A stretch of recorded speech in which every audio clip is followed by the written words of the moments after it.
നമസ്കാരം. മെട്രോ മാറ്റിനിയിലേക്ക് സ്വാഗതം. ഒരു കാലത്ത് തെന്നിന്ത്യൻ സിനിമയിലെ സൂപ്പർ താരമായിരുന്നു നടി ജയസുധ. തെലുങ്ക്, തമിഴ്, മലയാളം, കന്നഡ തുടങ്ങി തെന്നിന്ത്യൻ സിനിമകളിലും അതിനൊപ്പം ബോളിവുഡിലും സജീവ സാന്നിധ്യമായിരുന്നു നടി. ഇപ്പോഴും അഭിനയത്തിൽ തുടർന്നുകൊണ്ടിരിക്കുകയാണ് താരം. നായികയായി നിറഞ്ഞു നിന്ന കാലത്ത് ആ തലമുറയിലെ സൂപ്പർ നായകന്മാർക്കൊപ്പം അഭിനയിച്ചിട്ടുള്ള ജയസുധ ഒരു സ്വാഭാവിക അഭിനേത്രിയായി ഇപ്പോഴും തിളങ്ങി നിൽക്കുകയാണ്. ഒരിക്കൽ നായികയായിരുന്നെങ്കിൽ ഇപ്പോൾ വളരെ സെലക്റ്റീവായിട്ടാണ് നടികൾ സിനിമകൾ ചെയ്യുന്നത്. സ്റ്റാർ ഹീറോകളുടെ അമ്മയും അമ്മായിയമ്മയുമായിട്ടൊക്കെ അഭിനയ പ്രാധാന്യമുള്ള കഥാപാത്രങ്ങൾ ചെയ്തു വരികയാണ്.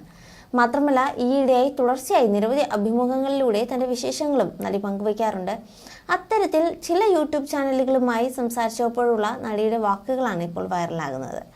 വർഷങ്ങൾക്ക് മുൻപ് തന്റെ ജീവിതത്തിലുണ്ടായ അധികം ആർക്കും അറിയാത്തതുമായ ചില കഥകളാണ് നടി പങ്കുവച്ചിരിക്കുന്നത്.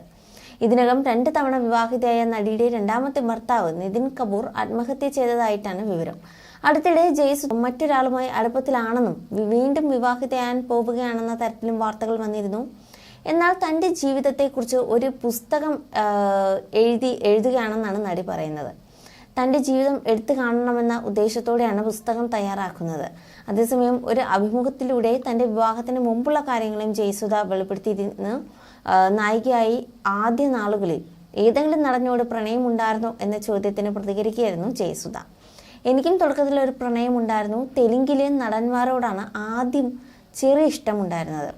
എങ്കിലും അത് അധികനാൾ നീണ്ടു നിന്നില്ല. എന്നാൽ ക്രിക്കറ്റ് താരങ്ങളോട് എന്നും വലിയ താല്പര്യമുണ്ടായിരുന്നു. അങ്ങനെയാണ് പാകിസ്ഥാൻ ക്രിക്കറ്റ് താരം ഇമ്രാൻ ഖാനോട് കൂടുതൽ സ്നേഹം തോന്നുന്നത്. അദ്ദേഹത്തെ വിവാഹം കഴിക്കാനും ആഗ്രഹിച്ചു. അദ്ദേഹത്തെ ഒരുപാട് നാൾ സ്വപ്നം കണ്ടെങ്കിലും ആ ഇഷ്ടം പക്ഷെ കല്യാണം വരെ പോകാൻ പറ്റിയില്ലെന്നാണ് നടി പറയുന്നത്. ഇതുകൂടാതെ ഹിന്ദിയിലുള്ള നടന്മാരോടും ക്രഷ് തോന്നിയിട്ടുണ്ട്. അത്തരത്തിലൊരു നടനോട് ഇഷ്ടം തോന്നുകയും അദ്ദേഹം നല്ലവനായിരിക്കണമെന്നും ആഗ്രഹിച്ചു. ഇതിനിടയിലാണ് താൻ ഞെട്ടിക്കുന്നൊരു സംഭവം തൻ്റെ ജീവിതത്തിൽ ഉണ്ടായെന്ന് നടി വെളിപ്പെടുത്തിയത്. നടന്മാരെ പോലെ ഗായകന്മാരോടും എനിക്ക് വലിയ താല്പര്യമുണ്ടായിരുന്നു. അങ്ങനെ ഒരു ഗായകനുമായി ഇഷ്ടത്തിലായി. ഇമ്രാൻഖാനെ പോലെ അയാളെ വിവാഹം കഴിക്കണമെന്നാണ് ഞാൻ ആഗ്രഹിച്ചത്.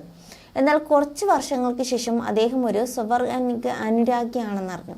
ഇതോടെ താൻ ഞെട്ടിപ്പോയി. ഇതോടെ ആ ബന്ധവും അവസാനിപ്പിച്ചെന്നും നടി വെളിപ്പെടുത്തുന്നു. You're watching me on metromatney.com. on metromatney.com. metromatney.com. Subscribe for more videos. Subscribe for more videos. Subscribe here for more videos. Subscribe now. Thank you.